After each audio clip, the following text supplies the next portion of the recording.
Hi hello అందరూ ఎలా ఉన్నారండి? బాగున్నారా? నేను కూడా బాగున్నాను. ఈరోజు నేనైతే గోంగూర చికెన్ చేస్తున్నాను. ఎప్పుడు ఒకేలాగా చేస్తే ఏం బాగుంటుంది, అందుకే ఈసారి గోంగూర చికెన్ చేశాను. స్పైసీగా, పుల్ల పుల్లగా, కారం కారంగా చాలా బాగుంది. చికెన్ అంటే ఇష్టం లేని వాళ్ళు చాలా తక్కువ మంది ఉంటారు.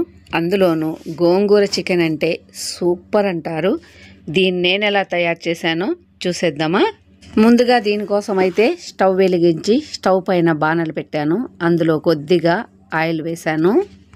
ఆయిల్ వేడైన తర్వాత ఇందులో 1 స్పూన్ అల్లం వెల్లుల్లి పేస్ట్ వేశాను. ముందుగా చికెన్ అయితే క్లీన్ చేసి ఉప్పు నిమ్మకాయ నీళ్ళల్లో కొద్దిసేపు ఒక అర్ధగంట అయితే అలాగే వదిలేశాను. అల్లం వెల్లుల్లి పేస్ట్ వేగిపోయింది. అందులో ఇప్పుడు ఈ చికెన్ వేసేసాను. ఇప్పుడు ఇందులో కొద్దిగా పసుపు, కారం, ఉప్పు వేసి కలిపేస్తున్నాను. చికెన్ని ఉప్పు నిమ్మకాయ వేసి క్లీన్ చేసిన లేదా ఉప్పు నిమ్మకాయ వేసిన నీళ్ళల్లో కొద్దిసేపు నానబెట్టిన చికెన్లో ఉండే నీసు వాసన పోతుంది. ముక్క కూడా జ్యూసీగా చాలా బాగుంటుంది. ఇలా ఉప్పు కారం పసుపు వేసిన తర్వాత కొద్దిసేపు ఇలా వేయించాను. మూత పెట్టి సన్న మంట మీద ఉడికించేస్తున్నాను. ఇప్పుడు దీనికోసం గోంగూర అయితే నేను ఒక పిడికెడాక అయితే క్లీన్ చేసి ఇలా చిన్న చిన్న ముక్కలుగా కట్ చేసుకున్నాను. ఇందులోనే కొత్తిమీర కూడా కలిపేశాను. చికెన్ అయితే పచ్చి వాసన పోయేంత వరకు అంటే ఒక 5 నిమిషాలు అయితే ఇలా వేయించాను. ఇప్పుడు ఇందులో ధనియాల పొడి 1 స్పూన్, జీలకర్ర పొడి 1/2 స్పూన్, గరం మసాలా 1 స్పూన్ వేసి కలిపేస్తున్నాను. ఈ పొడులన్నీ వేసిన తర్వాత ఒక 5 నిమిషాలు అయితే వేయించేస్తున్నాను.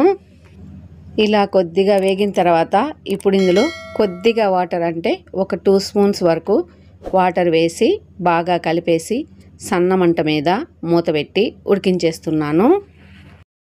చికెన్ అయితే ఒక 60% వరకు ఇలా మసాలాలోనే వేగిపోయింది. ఇప్పుడు ఇందులో ముందుగా కట్ చేసుకున్నాం కదా గోగాకు, సన్నగా కట్ చేసి పెట్టుకున్నాం కదా, అది కూడా ఇప్పుడు ఇందులో వేసి కలిపేస్తున్నాను. గోగాకు మరీ ఎక్కువైతే టేస్ట్ అంతగా బాగోదు, అందుకే నేను ఒక్క పిడికెడు వరకు తీసుకున్నాను. ఇలా గోగాకంతా బాగా కలిపేసిన తర్వాత మూత పెట్టి ఉడికించేస్తున్నాను. ఈ చికెన్ అయితే టిఫిన్స్లోకి కానీ, సంగట్లకి కానీ, రైస్లోకి కానీ, చపాతీలకు కూడా చాలా బాగుంటుందండి టేస్టు. ఈ చికెన్ అయితే పుల్ల పుల్లగా జ్యూసీగా చాలా బాగుంటుంది. అంతే అండి, చికెన్ అయితే ఉడికిపోయింది. ఎంత కలర్ఫుల్గా ఉందో కదా, వాసన అయితే సూపర్గా ఉంది. మీరు కూడా ఒకసారి ఇలా తయారు చేసుకొని మీకు ఎలా వచ్చిందో కామెంట్ బాక్స్లో తెలియజేయండి. నా వీడియోస్ మీకు నచ్చినట్లయితే లైక్ చేయండి, షేర్ చేయండి, సబ్స్క్రైబ్ చేసి సపోర్ట్ చేయండి. ఓకే అండి, నెక్స్ట్ వీడియోలో కలుద్దాం.